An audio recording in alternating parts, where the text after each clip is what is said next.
Hey guys, Scott with Elevated Movement. Today we're going to be going over the prone hip car series. Hey guys, Scott from Elevated Movement. Today we're going to be going over the prone hip car. All right, it's going to be a partial hip car from the prone position. We're going to use the ball right in the crease of the knee. All right, we're going to try to challenge hip extension, external rotation, and some abduction. All right, but you're going to be limited by your own mobility at this one. All right, so how does this work? We're going to take the ball, we're going to place it right behind the knee just like that. We're going to bite down on it, all right? From here, we're going to assume a prone position just like so, all right? Ideally, I would want my head down comfortably, all right? From here, what we want to do is start to squeeze the glute, load that glute first to initiate the lift off, all right? We're trying to take the hamstrings out of the equation by keeping them in a flex position, thus trying to emphasize the glute for the hip extension piece, all right? So from here, we're squeezing the glute, we're lifting up with the knee, we're simply gonna rotate externally on the axis as far as we can, all right? And then we're gonna come out as far as we can until the floor prevents us from going up any further, all right?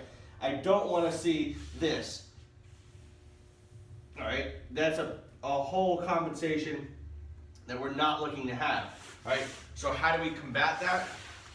It's one of two things you can do. One, you can just simply think about driving your hip bone here, or your ASIS, down into the mat, all right? Both of them simultaneously. Or you can even get an orange, or a squishy golf ball, I should say, sorry, a practice golf ball.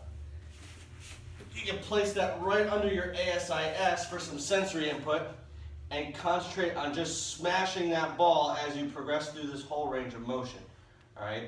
So those are two ways to help prevent your compensation.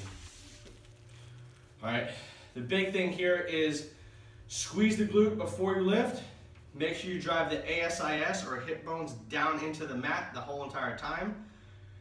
Slowly try to think about scraping the ceiling with the back of your leg, all right, as you're picking up and moving on out into external rotation and abduction, all right? And when you go to bring the leg back, the same exact thing. Initiate with the glute, lift up the knee, rotate, and then adduct back in.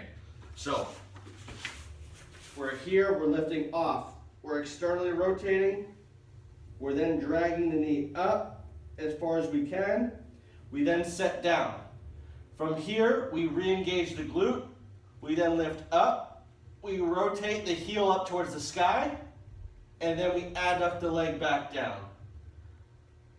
Just like that.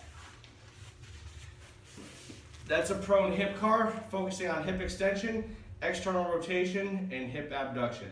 Thanks, guys.